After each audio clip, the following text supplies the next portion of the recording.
All right, a little something new on the Tall Can Audio podcast. Perhaps makes sense to be doing this on Black Friday, Cyber Monday sort of time frame. And this is something I've thought about doing a few times. It's something that many of you have asked for, especially people who have thought about starting up their own podcast have asked me about. And that is sort of like a gear roundup, a studio tour. You see this a lot on YouTube. People kind of pointing their camera around, telling you everything they got. And this is an audio medium, so we don't really do that. But we've still had people ask, what is the gear we're using on the, Tall Can Audio podcast here in the TCA studio. There have been, on social media, lots of shots of the studio and stuff. So we're going to get into that a little bit. But I thought I would sort of tie it into a bit of a TCA gift guide because it is Black Friday, it is Cyber Monday, it is that time of year. And everything we're going to link to here is currently on sale, at least through Cyber Monday week. I don't know how long those deals will last, but even if you sort of miss that window, this is stuff I still would stand behind and be happy to recommend. And look, there's a couple of sections here. I'm going to lead us off with some books I've read this year that I have absolutely loved. Some of them I've mentioned on the show, some of them I haven't.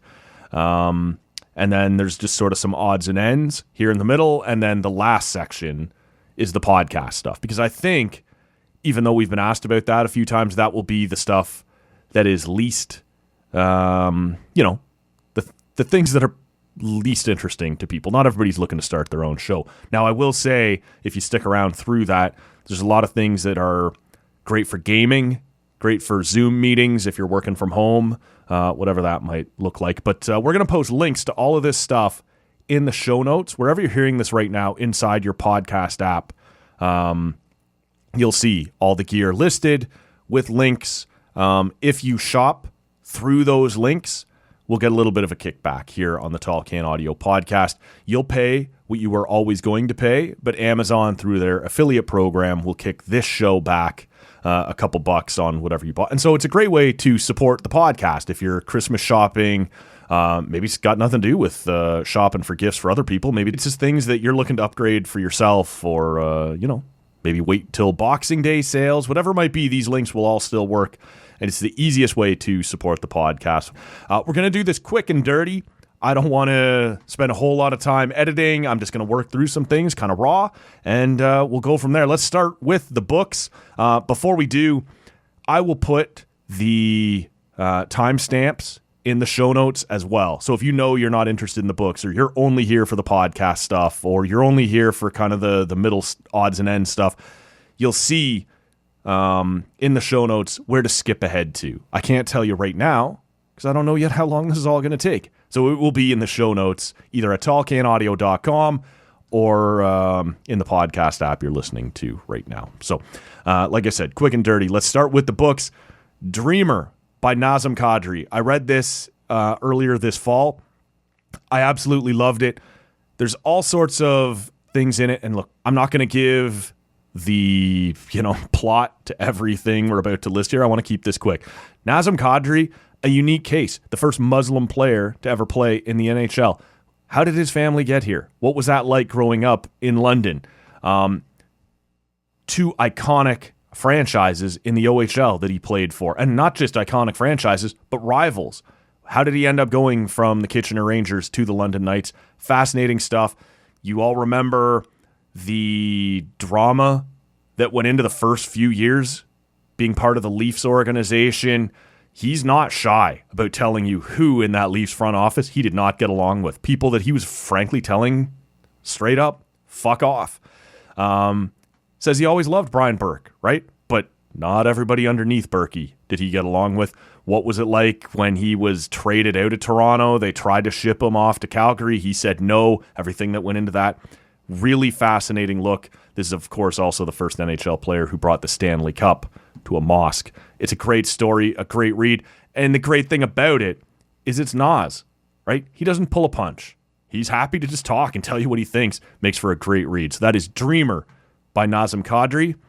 Derek Whibley's Walking Disaster. Derek Whibley is the lead singer for Sum 41. They are on their farewell tour right now. They're going to wrap that up in Toronto at the end of January, and they've just decided to pull the plug on the band before they go too stale. And look, if you're sitting here going, are they still a thing? Maybe they're already too stale. Maybe. But it is a fantastic story of a group that grew up kind of just outside Toronto and really became one of those bands of the early 2000s, whether they were in your NHL games, whether they were on Edge 102, your alternative radio stations. All these things are super interesting because they're relatable, because they're Canadian. How did they get from this shitty little band playing in, I don't know, community centers around Scarborough to one of the biggest bands in the world for several years? There was, I don't know, like a 5-year period where Sum 41, maybe a little longer than that, had some of the biggest hits in the world.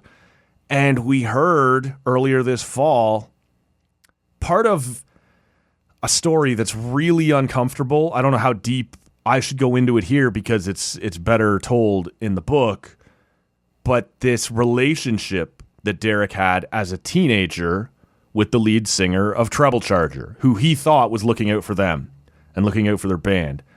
But it turns out he's a bit of a predator and everything that went into that. Of course, Derek Whibley would go on, marry Avril Lavigne, what goes into, that relationship and then the breakup of it. He's right there with Paris Hilton as her sex tape. Look, if you're somebody who grows up at about my age, this is one of those bands you relate to, and there are stories to be told. Nala Ayed, The War We Won Apart. And this sort of is one of those books where I get into more, I don't know if it's nerdy or not. I wouldn't shy away from it if that's what you wanted to call it. But there's some military history. I was joking around not too long ago with my brother-in-law. It's a meme I saw somewhere else that said, when you kind of hit 40 years old, you get big into military history or you get big into woodworking. Those are your choices. That's it. That's all you got. And I ended up getting into the military history side of things. I always liked the Hardcore History podcast. My YouTube feed is littered with stuff from World War II and whatever else. But this is a story, a true story, written by Nala Ayed. If you recognize that name, it's because for a long time she was a reporter for the CBC. And this is I don't know, I guess if you wanted to, call it a love story. But it's some guy who's born in Quebec, and he makes his way through the most secret parts of the Allied military to become part of this group that is going to be dropped in behind the German front lines in France to try to prepare for D-Day, to help arm the French resistance and the revolution that are going to rise up and help the Allies from behind enemy lines.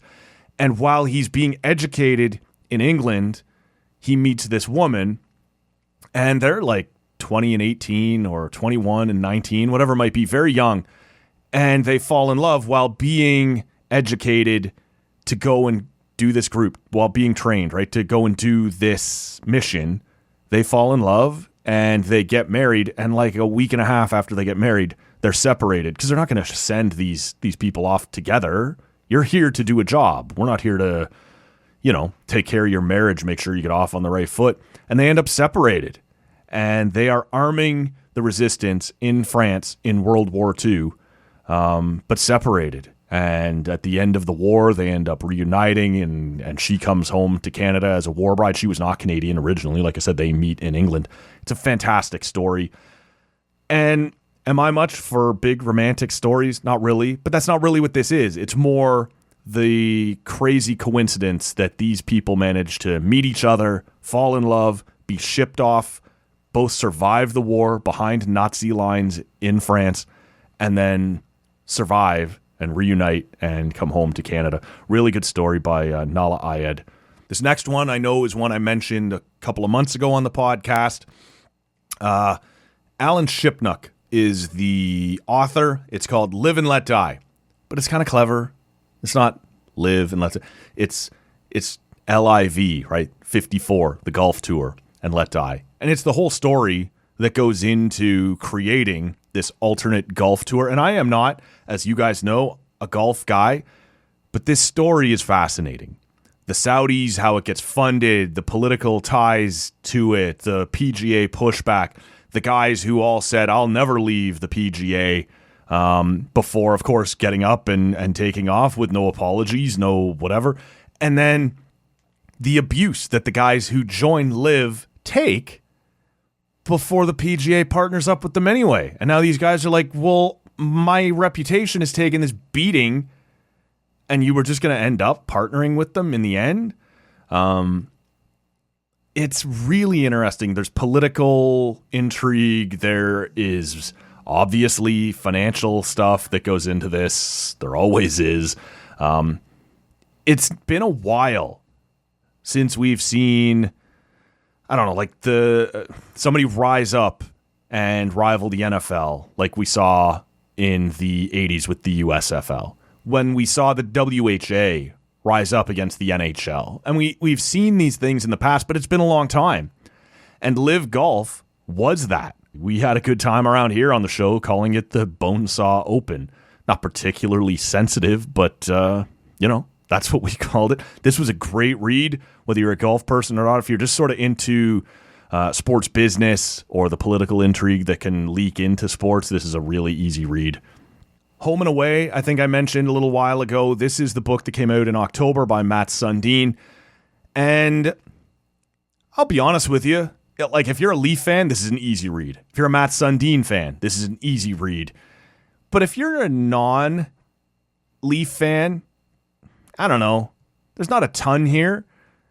But if you are into that kind of thing, this works. This tells a nice story of growing up in Sweden, not understanding what the NHL is while you're being drafted first overall, ending up in Quebec.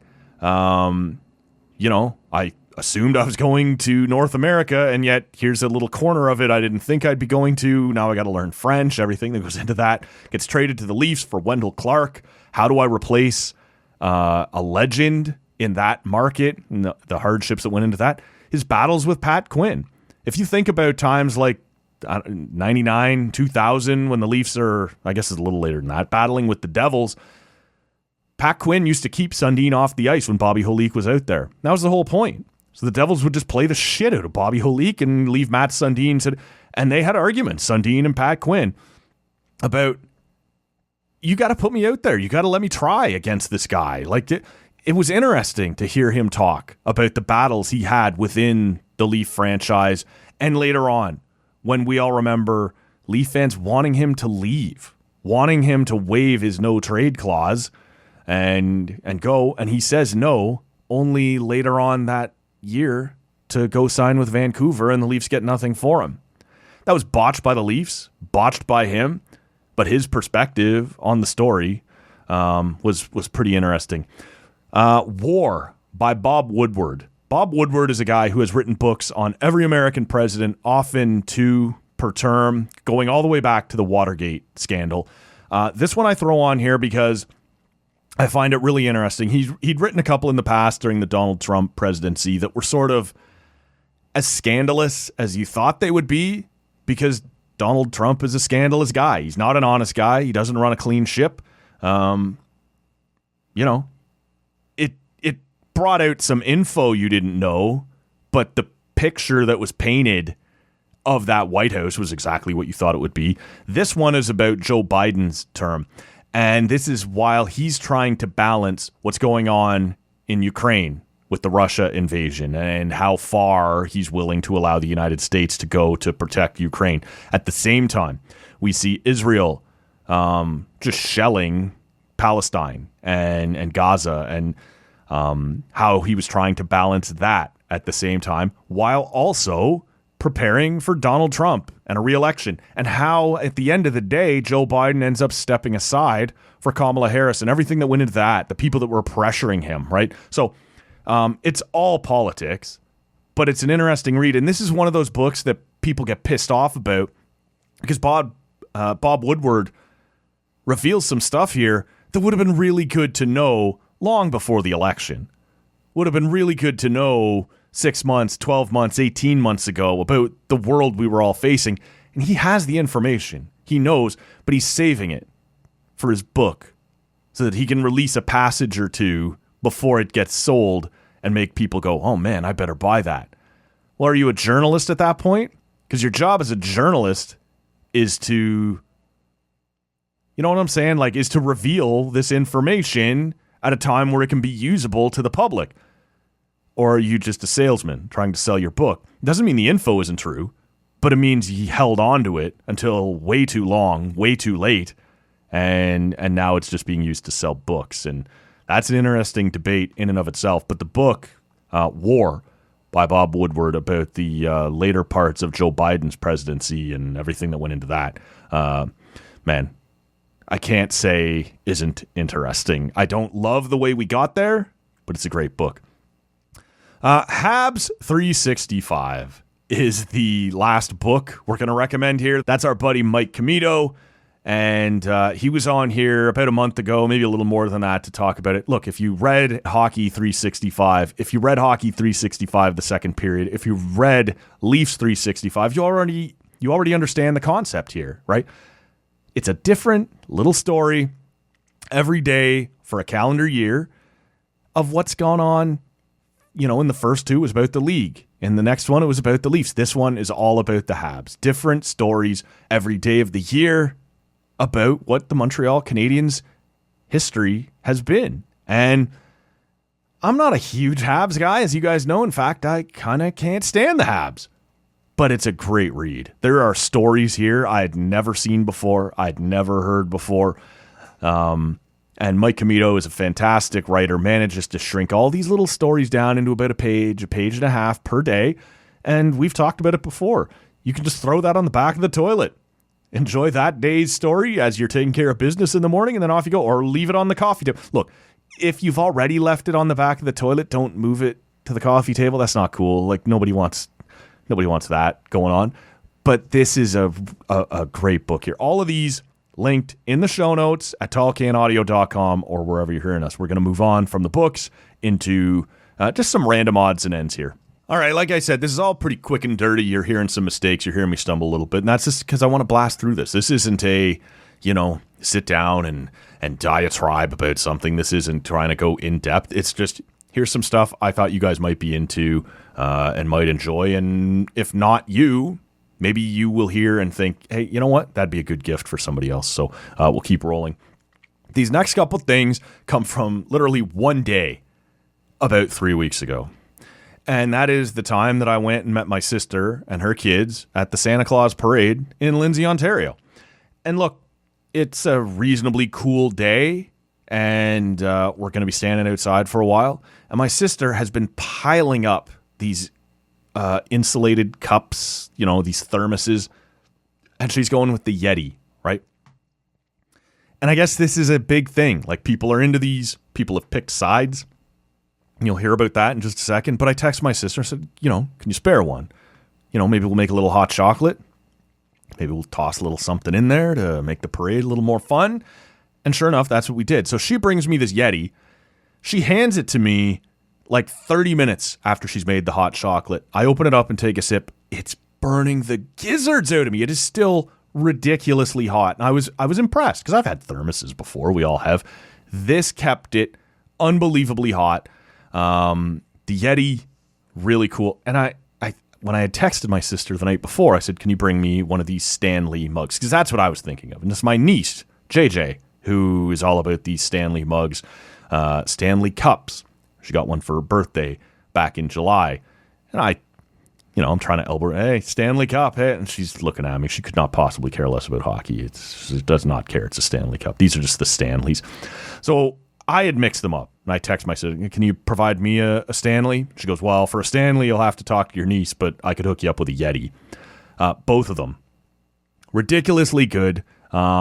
Keep things hot way longer than I thought. Like I said, she hands me this. It's ridiculously hot, 30 minutes into it, and we haven't even started the parade.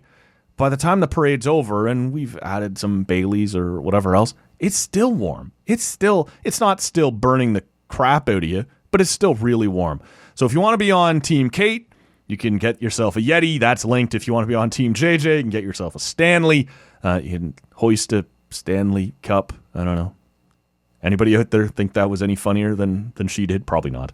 The other thing that happened at the parade, that made me laugh was I brought a lawn chair for myself, and I didn't expect to want to stand for the whole length of this parade.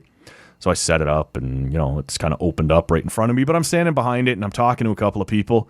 Then my 6-year-old nephew just plunk himself right down in it, and that's it. He does not move for the rest of the parade. He enjoyed this. It's a Coleman fold-up camping chair. Look, this is nothing new.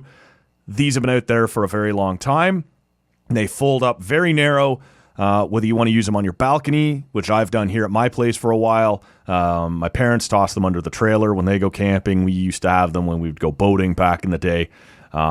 Incredibly portable. And now, and look, I'm sure this isn't new. It was just new to me. In the arm, they've got a little cooler. You drop your bag in there. Whatever. You drop your Yeti. Drop your Stanley. Keep it hot. Keep it cold. So just thought I would toss that in because I've been using these things forever and they last forever. Incredibly well built. Over to some electronics here. And I want to make sure I don't go overboard on Apple. Like everything I use is Apple, but I'm certainly aware that's not everybody. But I do want to recommend the Apple AirPods 2 because they've recently been updated to include USB-C. And my pair isn't that. I have the Lightning, and they're still fine. Like they sound really good. Like for AirPods, earpods, earbuds, whatever we're calling them, they sound really good for something that size. You do pay for it a little bit because nothing Apple does is expensive, but that's why I'm providing this now because they are available on a Cyber Monday week deal. And with a significant portion knocked off, it's linked in the show notes. And I would say it's worth a look if you're an Apple person because I just don't see this being upgraded anytime soon, right? They have added the USB-C to the charging port because there's obviously nothing new coming. And I would say the same thing about the AirPods Max, which are the big over-ear, metal headphones you see people using. I have a pair of those. I'll be honest with you, I absolutely love them. But they haven't upgraded in a while either. I've had mine for, I think, 3 years now. And the only change they've made is, again, switching from the Lightning charge to the USB-C. But beyond that, no change to the sound quality, no whatever. So, look, they're a worthwhile upgrade, I guess, if the USB-C charging is really important to you. But otherwise, I can't recommend the AirPods Max at this price until they add some things because they're 3 years old.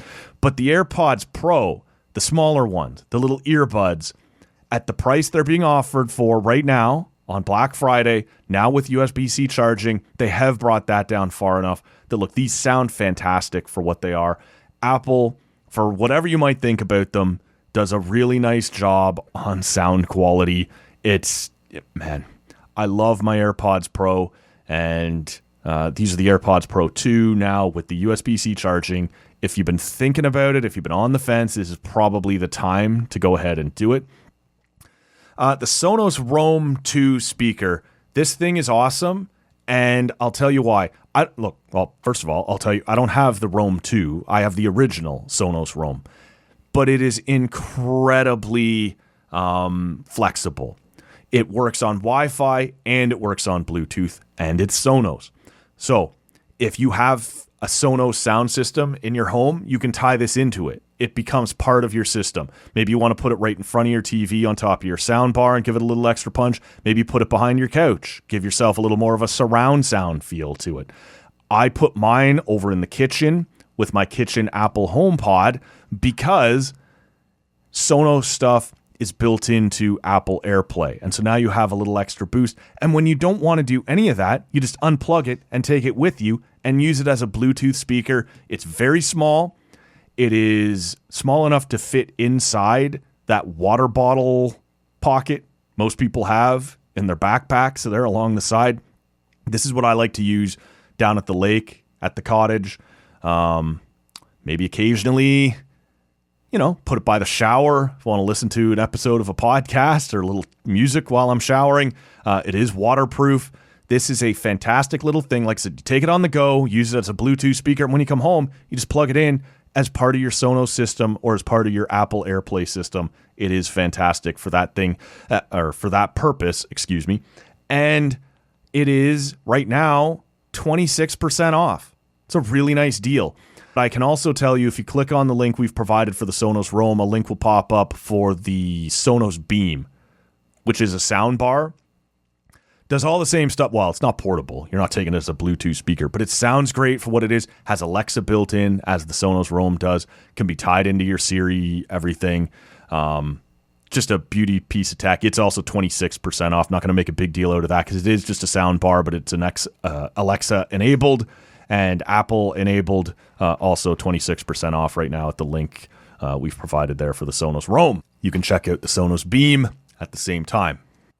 All right, home stretch here. We're into the podcast stuff. And this is the whole reason we were supposed to do this, right? People interested in the podcast tech we have going on here. A bit of a studio tour. Let's start here. Audio-Technica ATR 2100X microphone. Don't worry. A lot of these pieces of equipment are going to have long names like that with a lot of numbers. All of it is in the show notes. This is a straight-up entry-level microphone that has both a headphone jack built in and a USB-C port built in and an XLR port built in. If you don't know what XLR is, don't worry about it. You don't have to know. It is the professional level of cabling you would use on a microphone. So you can use this on your mixer. But it also has a USB-C port, which means you just plug it directly into your computer. If you're just looking for something to use on your Zoom meetings, if you're just trying to take down some voice notes on your computer, if you want to plug it right into your iPad or your iPhone, which is USB-C enabled, or your Android, you can do that. And the headphone jack built into it allows you to live monitor, which again just means I can hear myself while I'm talking, so I know that I'm keeping my levels where I want to, and I can hear the person I'm chatting with over Zoom. It's beauty in that regard. It's entry level. It sounds fine. I'm not trying to dunk on anybody when I say this. This is the microphone Steve Lloyd used to host the TSN 1200 midday show from his house for like a year during the pandemic, and nobody knew the difference between him being there or him being in studio. It's a good microphone, does not cost a fortune, and is on sale right now. I like this one. This is one of the very first microphones that Rob and I used when we were starting off the show. And if this is something you're looking at doing, whether it be for a podcast, whether it be for YouTube, man, go ahead and check out the Audio-Technica ATR 2100X.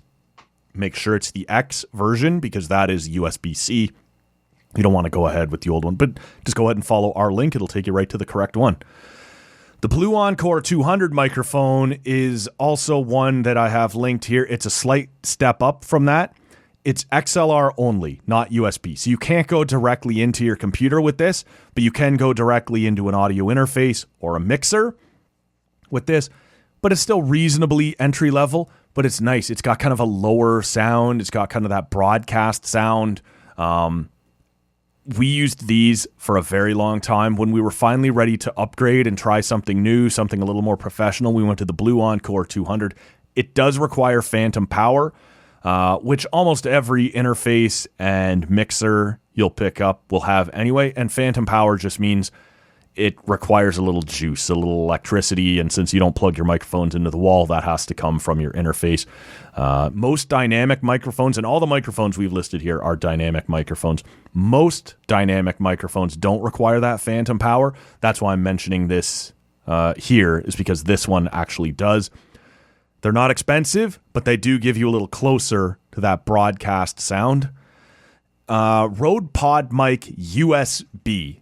This is probably the one if you wanted to step up from the Audio-Technica ATR 2100, which was the first microphone we mentioned, and you're not sure you're ready to go XLR only, Pro only on the Blue Encore 200, I would go with this. Again, it has a headphone jack built into it. It has both USB, so you can plug it into your computer, and XLR if you'd rather plug it into a mixer or an audio interface. And when you do that, it comes with an app called Rode Central, and you can tinker with the sound of it a little bit. You can make your voice a little more bassy. You can make it a little higher. You can take some of the muddiness out of it. You can give yourself more of that broadcast sound if you want to play away at the middle of it. It kind of has a mixer built into it when it's USB. And that's really interesting. And like I said, you can plug your headphones right into it. And so it's almost like having a little mixer built into the microphone. You don't need anything else. This is perfect if you know what you're doing will always be just Zoom, just online. It's a step up from the Audio-Technica ATR 2100. This is one that I use frequently when I'm at the cottage. And out of the studio, I don't have our main studio mics. I use this one quite a bit, both for online shows and for ones where we have guests in person. But now, as we move up to kind of the top level that I'm recommending, there are other microphones. Look, if you want, you can spend thousands of dollars on microphones. I'm not here to recommend you do that. The one that I use here in studio, the one that Rob and Lever and everybody uses here, we've got a few of them here in the TCA studio, is the Electro Voice RE320. The thing you have to understand when you plug a microphone in to do an online show is that the signal will get degraded every time you move through Wi-Fi. Every time you go up to stream, whether it be on YouTube, it chips away at the signal. And so you can buy a $1,000 microphone if you want to, but it won't sound like a $1,000 microphone on YouTube if that's where you're looking to stream to. It won't sound that way if you do all your shows on Zoom, because it will get degraded when it gets uploaded. Now, if you're going to do your show like a bunch of the ones we do here, always in person, yeah, you'll get the return on investment there. But if all your stuff is always going to be online and you want to spend thousands of dollars on a microphone, you will not get return on investment. And that's where this microphone comes in. The Electro Voice RE20 is a studio caliber microphone for radio that goes back like 50 years. The Electro Voice RE27ND is almost exactly the same. The Electro Voice RE320 that I'm recommending here is that microphone, but prepared to do studio work and online work. It's cheaper than both of those two microphones, but not cheap at all. Like, for those of you who are always leaving comments about how TCA's audio sounds better than most of its competition, it's A, because we're doing our stuff in person instead of on YouTube, and B, because we have microphones like this that are capable of shifting back and forth between both.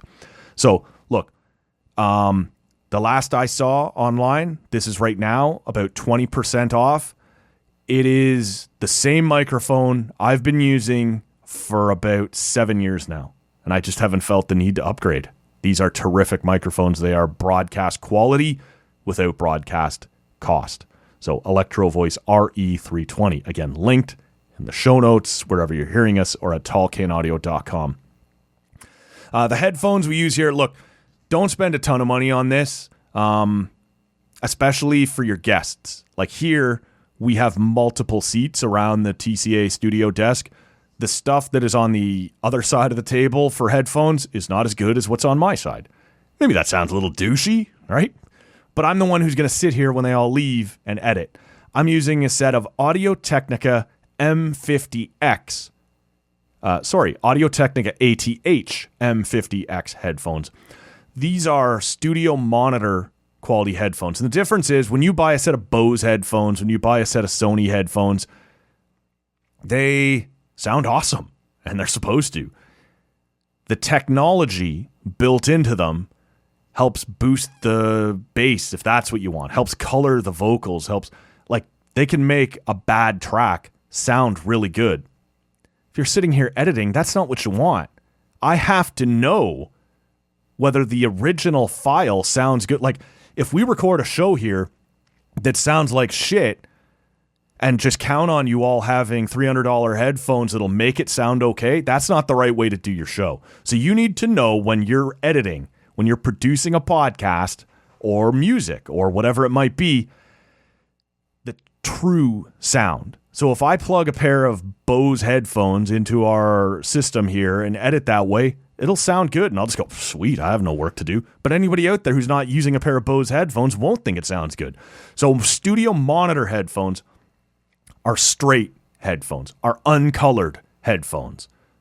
if that makes sense to you, right? They give you exactly what it sounds like, and you can then say as you're editing, little too much bass on Rob, little too much treble on Matt, they're talking over each other. It gives you a more true, it's not trying to make whatever you're listening to sound good. It's trying to tell you exactly what you have, how it actually sounds.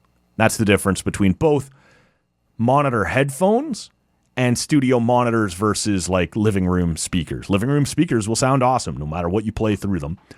If the file is shit and you play them through living room speakers, they'll make it sound good. If the file is shit and you play it through studio monitors, it'll tell you, no, that's shit, and allow you to fix it. So that's the difference. So these are the Audio-Technica ATH M50X. There are cheaper versions. The Audio-Technica ATH M20s you could put on the other side of the table in a place like this, because those people just need to hear the conversation, need to hear the sound effects, they don't actually have to sit and edit with them. Those are significantly cheaper, and you'll find all of that if you click on the M50X link that we have here.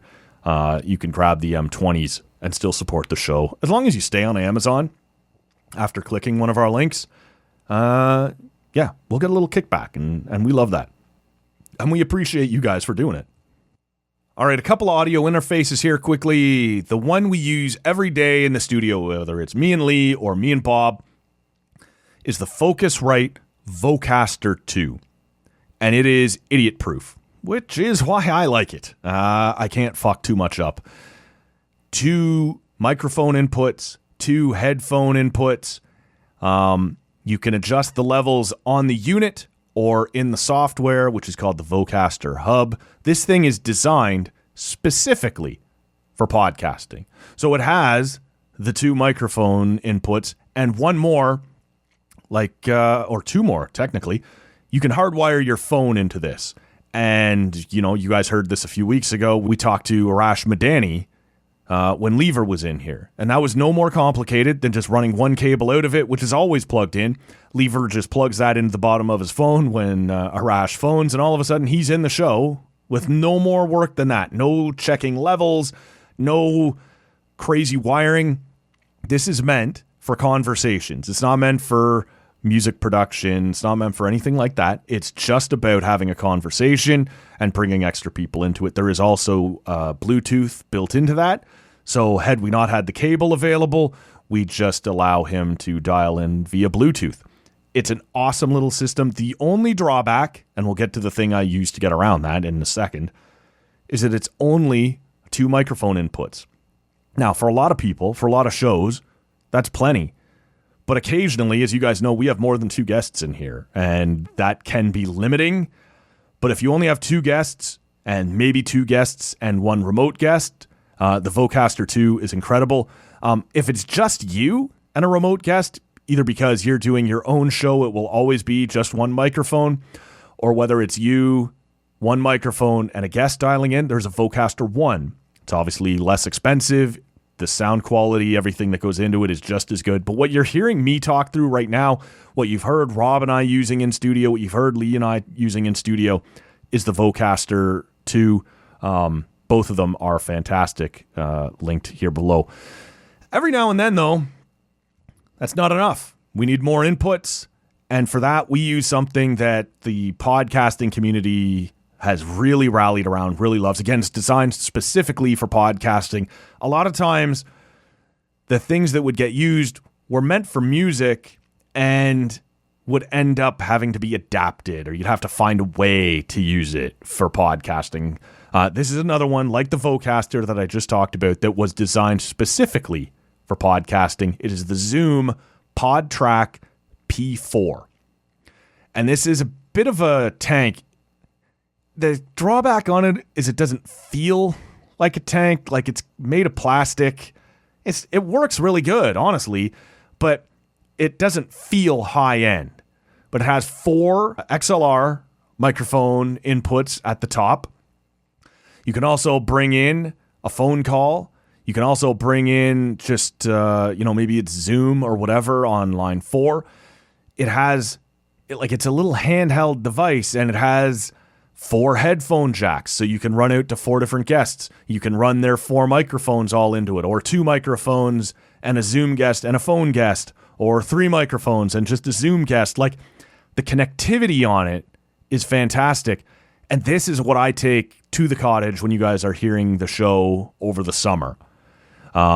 It's my microphone going into it, and then whoever, whether it be Bunda or Lever or Shrides, can check in through this device, whether it be online or via FaceTime or whatever it might be, and we can get it done that way. Or if you have 4 people in person, you just plug 4 microphones into it and you can get off and running that way. The sound quality on those hard mics are not quite as good as the Vocaster. It's certainly not bad. It's lots of podcasts use it and you would never know that they're using this handheld device. But it's kind of a cheap plastic, and it is a slightly downgraded sound quality. But like I said, you also get the 4 headphone outputs. Everybody can listen to the audio at their own volume. You get built-in, there's 4 like sound effect buttons that you can run your music with, or the sound effects you're using on the show that day with. Like, it's a really neat little unit. And that's what I use when I'm out and on the go, usually at the cottage or on the road. And when it's back here in the studio, I plug it in to the Vocaster as an output, and now that's where we record our backup. Like, the main file gets recorded to the computer, and this is used as a backup because it has its own. Like, the Vocaster is strictly an audio interface that gets you to the computer. The pod track here that I'm referring to can record without a computer. You can just sit down at a table somewhere as long as you've put a memory card in it and do it independently. So it's a really neat unit. I'm not trying to dump on it at all when I tell you guys the drawbacks. I'm trying to be honest with you and tell you this is what it's really good for, and this is what some people complain about a little bit. Like, the plastic feel of it is not encouraging. The sound quality is a little down. But if you've been listening to this show and you hear all our summer episodes and think I sound fine, that's all coming out of this, the Zoom PodTrack P4. So it's not a bad device. I'm just making sure I'm being honest with you guys. And the last interface or mixer I would mention here is the one that we have had for like 8 years now. Yamaha MGXU. The X means it has effects, and the U means it's USB connectivity. There's the 12 is 12 inputs. They have an MG10, they have an MG12, they have an MG18. This is a mixer we used in the very early days of the podcast, and it will connect directly to the computer if you needed to. It can also stand alone. Like, maybe you're just running a dance or trying to wire up the choir and the preacher or whatever at a church. And I know that sounds funny, but this is the type of mixer that gets used in church services to make sure everybody can hear everything. 8 inputs as opposed to the 4 and the 2 that I've mentioned on the last things. Does not have its own standalone recording system. You can't put a memory card in it and record directly from it. But whether you have a band, you and your buddies like to play in the basement, or like a church service, or you're running a dance and just need to run some speakers out of it and plug a microphone into it to tell everybody when to, get loud or whatever you might be doing. This is a great mixer for that. Honestly, I have 2 of them. One of them sits here in the studio for when we need it for that kind of thing. The other one was purchased back during the pandemic because they're not expensive for what they're capable of. And I went and stayed at my parents' place for like 12 weeks during the pandemic at one point, and it just made sense to buy another one of those mixers and just leave it down at their place. And so it's still usable whenever I'm down, either at their house or we bring it up to the cottage. Or it's a bit of a tank. Like, it's built well, can do whatever you need it to do, and it'll stand alone as an analog system or plug into your computer as a USB system. Both of them work just fine. Last 2 things here are computers. These are both Apple, and I understand that's not for everybody, but they are what we use here. And it's a little perplexing. I have a MacBook Pro from, I believe, 2018 or 2017. I think it's 2018. And it's still going, but I ask a lot less of it than I ask of the desktop iMac in the studio. And if that doesn't make any sense, it's because the iMac runs the whole show. There are things we do here, whether it be clips and music and everything else. We put a lot of miles on this iMac. And so I think it was a 2019 iMac that I had that was replaced earlier this year. Whereas the MacBook Pro that I have is older than this iMac and is still running past this iMac. But that's because A, it has to do that heavy lifting less often, and B, it doesn't get asked to do quite as heavy of lifting, right? Like there are that MacBook Pro, when I'm at the cottage, I just understand I can't ask it to do as much while we're recording, and I have to do way more work in post-production to make it sound good, to bring things up to standard. Whereas here in studio, I'm just like, no, I demand that this work right now, and it brings in the music, it brings in the sound effects, it brings in the backup recording and the main recording, everything that goes into it. So I guess it makes sense that I've had to replace the desktop more often. I'm surprised the laptop, the MacBook Pro, is still doing as well as it is, but I think it's just mileage. Like I said, I ask less of it, and I ask that less often.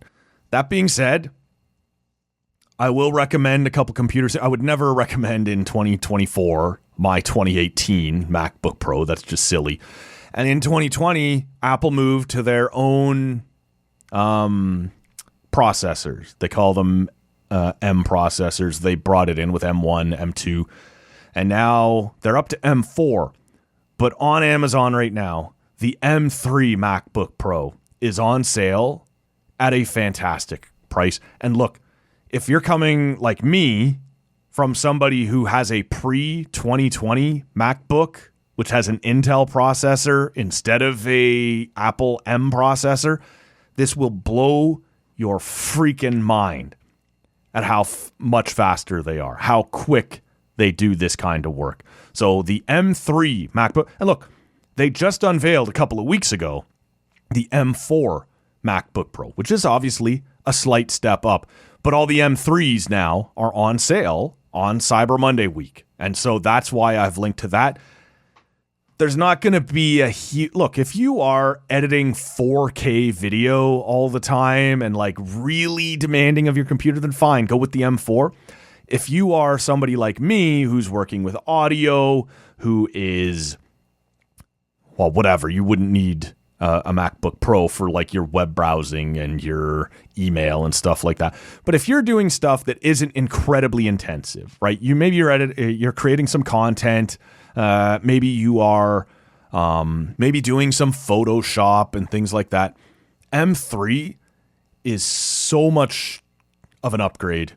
Like you wouldn't even know what you're missing out on M4. And so that's why I've linked that one instead of the M4. The M4, being brand new, is incredibly expensive. The M3 not only has already been cranked down a bit, but now has this Cyber Monday week deal on it. And so that's where I would go if I were you and you needed a laptop. And now the iMac is, like I said, it's my workhorse in the studio. I put this thing through the paces several times per week, especially for in-person guests. It's running multiple audio interfaces. It's running multiple backups. It's running multiple microphones here. I'm asking it to break down the audio shows later into clips for YouTube. And you can do that on other computers. But the speed that this does this, like, has shrunk my workflow time by like a third. It's incredible. So they just revealed the M4 iMac 2024. Mine is the M3, and I absolutely love it. At this point, everything that I said about the MacBook Pro above and why I would go with the year-old model is sort of what works against me recommending that on this one. The MacBook Pro is the powerhouse. It's the top-end everything, and so they charge you like that. The desktop here isn't quite the same on the iMac, and I would go M4 if you could afford it, right? At the 2024 M4, if you've got the money to do it, it's because the concept of it isn't quite as powerful as the MacBook Pro. No one is calling this a Pro machine.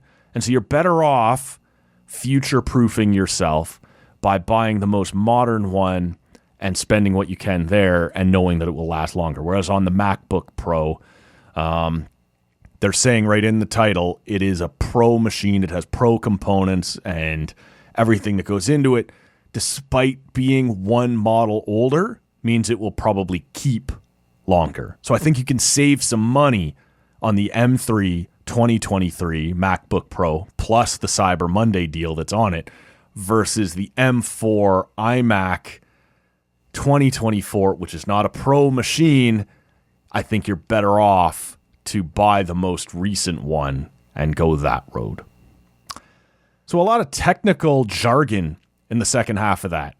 Not sure how many of you have stuck around this long. Certainly those of you who asked for what the podcast studio have, but that's why we did that part last, because I think that's going to be a smaller crowd.